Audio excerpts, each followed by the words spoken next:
Hey everyone, welcome back to Four Columns series called Marketing Agency Horror Stories. I'm Doug Kofer, CEO, and thanks for joining us today. So today I'm going to talk about timelines.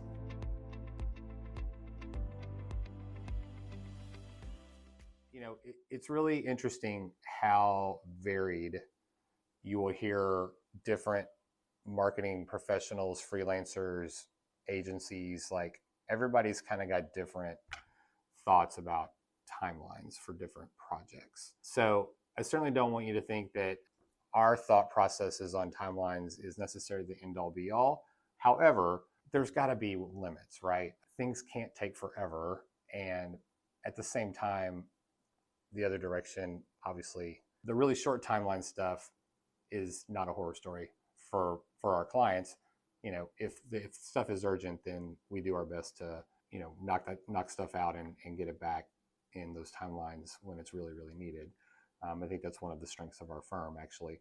But really what I want to talk about is the other end of the spectrum, which is when projects go really, really long, and they shouldn't. Several videos back, when we were talking about websites, I referenced a couple of different website projects where they went on for 12, 18 months and all that got done was the design. That's obviously completely unacceptable. Website projects, even very large, complex, you know, serious functionality websites, at most should take 12 to 18 months total. Typically, most website projects are, you know, 3 to 4, 5 months, 6 months at the most, kind of situations for a normal, most mid-market companies without major functionality involved.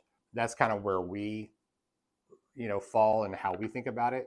Another horror story I can think of is we've seen situations where companies have worked with firms for branding engagements. So developing a name for a company and a logo and brand style guide and all of that kind of thing. That took almost a year. I mean, it just shouldn't take that long. I mean, half that time at the most, and really it should be less than that, unless there's just really, really a lot of internal fighting about the direction that is the company's going to go. And then in terms of like smaller things like, you know, brochures or videos or stuff like that, you really ought to be very mindful of establishing your expectations for timelines right at the start of the project. I mean, that's true for everything, but really for those types of projects, those expectations should be set in the contract, in the scope of work, before you even get started. And if your vendor is not able to hold to that, that's definitely a red flag, right? You may not be able to get out of that project for that one, but it certainly should influence whether you work with that firm again in the future, right? So from a timeline perspective, establish up front what your expectations are on timeline and what's reasonable, both for your project from your perspective, but also from the agency or the freelancer's perspective, and make sure that those timelines are being held to, and have those conversations before you even get to the contract phase. And understand, I think it's also really important, this is something I definitely want to include in this video, that meeting timelines on projects, the client has a role there, right? And you've got to be responsive to give feedback and provide direction and provide assets and resources that your agency or your vendor needs in order to complete the project.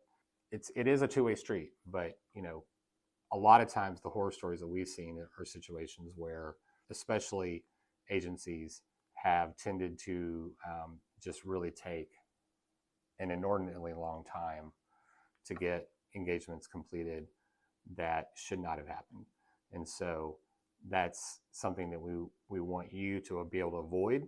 And if you've got questions about a project that you're doing and a timeline that you're wondering is whether it's reasonable or not, reach out to us. We'd be happy to let you know what we think. And follow us on social and follow our blog on our website. And we'll see you next time.